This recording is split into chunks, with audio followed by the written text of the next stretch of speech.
여러분 안녕하십니까, 김준성입니다. 오늘은 11월 29일 토요일 새벽입니다. 달러원이 그야말로 시장에 식지 않는 달러 매수가 있는 것 같습니다. 국민연금의 매도 개입이 임박한 것 같은데요. 국민연금은 과연 막아낼 수 있을까요?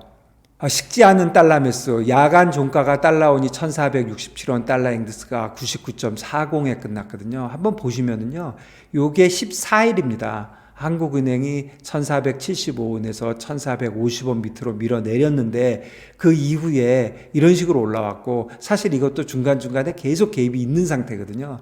그런 상태에서 이 정도 내려왔고, 그 이후에 구윤철 총리 한국은행 총재 발언이 있음에도 불구하고 꾸준하게 오르고 있습니다. 같은 기간에 달러 인덱스를 보시면 사실 여기서부터 여기까지 꽤 내렸거든요. 100.20에서 99.40까지 내려온 것인데 이때도 별로 따라서 내려오지는 못하고 있습니다. 결국 시장에서 달러원 매수세는 매우 강하다, 이렇게 봐야 될 것 같습니다.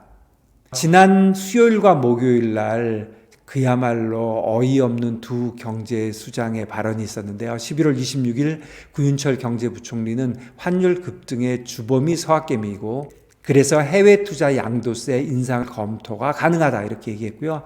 국민연금의 개입을 종용은 안 하지만 제도적으로 팔게 될 것이라고 얘기하고, 뉴프레임, 전술, 전략, 레벨은 비밀 등등 도대체 무슨 얘기를 하는지 모를 정도의 다양한 발언을 했는데, 결론만 얘기하면 국민연금을 동원해서 팔겠다, 그런 얘기로 저는 들렸습니다. 27일 날 이창용 한국은행 총재는 한술 더 떴습니다.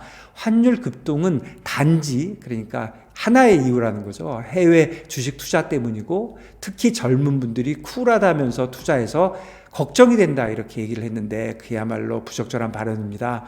특히 자녀 20억 유학비 와 겹치면서 그야말로 국민 밉상으로 등극을 하는 게 아닌가, 그런 생각이 듭니다.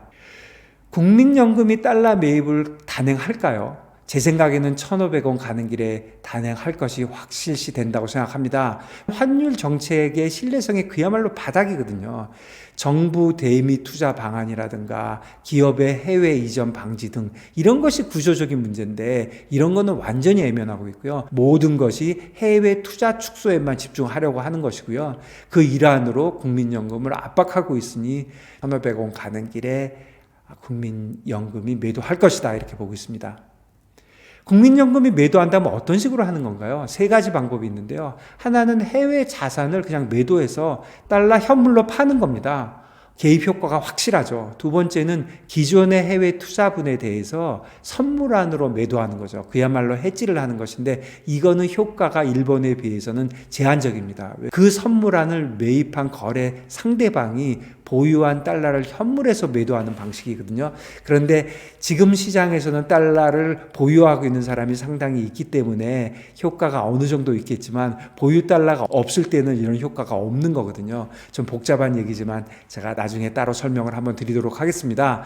세 번째는 신규 투자분을 한국은행과 스왑하는 건데, 이 효과는 거의 없을 것이라고 생각합니다. 시장에서 그냥 달러를 사는 것이나, 이때도 어차피 한국은행이 팔아줘야 되거든요. 한국은행과 스왑을 하거나 결국 외환 보이고 감소는 동일하고요. 그렇다면 이 효과는 거의 없다, 그렇게 생각합니다.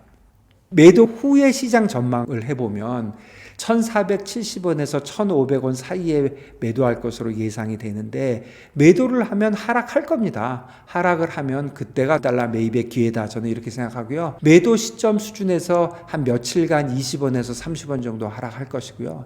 레벨로는 1,450원, 1,430원이면 그야말로 달러원이 지지가 될 것이다. 달러 매입의 기회다, 이렇게 생각합니다. 저는 금년 말 1,500원, 26년에는 1,600원 이상 하는데요. 향후에 달러 수요가 폭증하고 있거든요. 이런 상황에서 달러가 약세일 수는 없다, 이렇게 생각합니다.